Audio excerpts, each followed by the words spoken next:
Hey,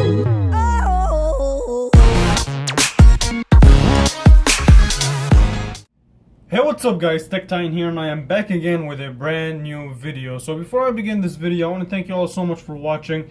If you have subscribed to the channel, thank you. If not, please consider doing so. We're almost at that 10,000 subscriber goal, so if we can do it by the end of the year, I will really greatly appreciate it. So yeah, if you haven't subscribed, be sure to do so. My social media links will be in the description. Without further ado, let's jump into today's video. So in today's video, I'm going to be reviewing the Alcatel 7, and this is a really good budget smartphone for what it's worth. Now, you get pretty decent features, from the dual camera to a fingerprint sensor, which is kind of standard nowadays, unless you have an iPhone 10, which Face ID is your thing. And it has some really good things going out for it. So yeah. So let's begin by talking about this display. So initially in my unboxing and impressions, I said that this is a 720p display. I was wrong. So this is a 6-inch Full HD Plus display, and hey, this is a really good display in terms of color accuracy and in terms of sharpness, detail. One complaint that I do have about it though is that the fact that it doesn't really get that bright. I mean, this is as bright as it goes. For sunny days, you really won't be able to see your screen, and if you spend most of your day outside in the sun, this isn't the phone for you right off the bat. This does support that nice 18:9 aspect ratio, and on the right hand side you have your textured power button as well as your volume up and down, and they're decently clicky and tactile. They're pretty decent. I like them. Now, on the bottom of the phone, you have your USB-C as well as your speaker. Now, it is a single speaker, not really stereo, but the speaker is pretty decent. I'll let you guys listen to it. As well as on the front, you do have your 8 megapixel wide-angle front-facing camera. It has 32 gigabytes of storage, 2 gigabytes of RAM, a 2.5 gigahertz octa-core processor. So this is, in terms of specs, it's pretty decent. Now, in terms of the RAM, I don't know, I think the RAM should have been 3 or 4 gigabytes. So that would have made the phone better, but 2 gigs is all you get. So this is really a good looking phone for $130. Okay, so let's quickly talk about speed. So the OS itself, it is a kind of a heavily skinned OS. I'm not really a fan of this skin, but it's pretty fast and it's pretty responsive for what it's worth. The settings are actually kind of stock Android, so that's really good. But as for the icons and their own apps, they're kind of, I don't know, they look kind of off with this glossy kind of look. I don't know, I'm not really a big fan of it overall. But it is a fast phone, so like day-to-day tasks like the phone app, quick.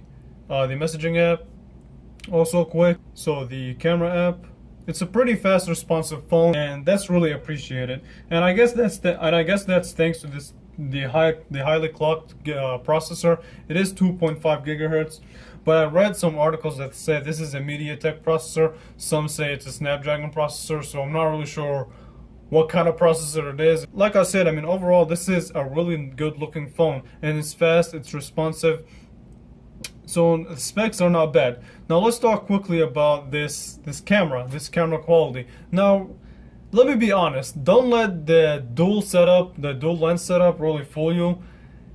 The second camera is solely for the purposes of portrait, and portrait on this phone are, they're rough. But I guess that really goes for flagship phones nowadays. I mean, it's really tough to bring out a bokeh effect using software. It is what it is. We're not there just yet. But let's quickly talk about picture quality overall. So let's start with this picture right here. Now, this picture is basically just a test of sharpness and detail, and it's not really as sharp as I would like it to be. Now, it is kind of sharp, but not as much as I would like it to be. But then again, this is a $130 phone. So yeah, keep that in mind. Now, in this next picture is really testing the colors, and the colors on here the colors on here look good, and in a really good lighting condition, you can really take pretty decent pictures if you can see them, because again, the brightness on this phone is not really that good. So this next picture is really a test of dynamic range, and as expected, dynamic range on this phone is poor. Now, this is again a $130 phone, so really nothing to complain about. The other pictures, I was just really testing out the selfie camera, and it is wide angle, which is nice, but it does soften up the image quite a bit, so it's not really as detailed or sharp. So if you can, so immediately just turn off beauty mode. That will give you kind of a better picture. So overall for the camera, it's fine. It's not gonna blow you away, but it will definitely get the job done, so that's pretty cool. Now let's go ahead and test the speaker quality. Let's open up YouTube. So one thing that I also want to say real quick is you can also do this cropped in 18:9 aspect ratio for this immersed experience. So that's pretty cool. So you get a whole immersed experience if you're indoors. Again, if you're outdoors, sucks for you if you're in a bright conditions. So yeah. So hey, this display is really nice for streaming content. All right, here you go. Here's the speaker test.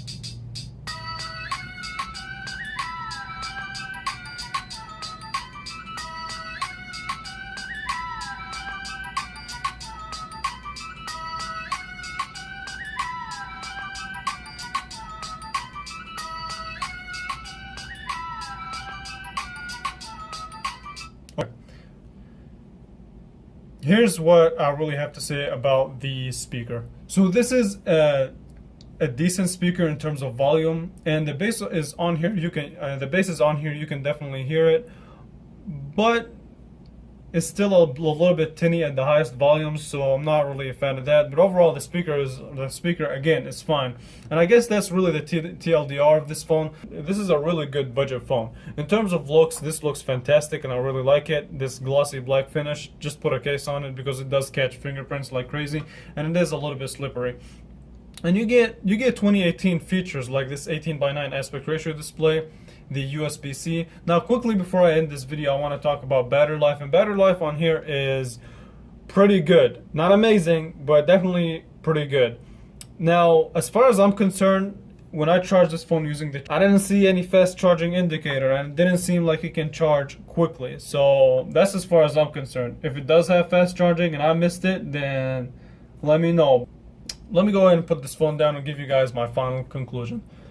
Overall, this is a really good phone. It's $130, and you do have competitors like Samsung, LG. I would definitely consider this phone if your budget is around 100, 130. But if you chip in $20 more, you can really get the LG Stylo 4, which has more features like the stylus, the quick charge. But this phone is not bad.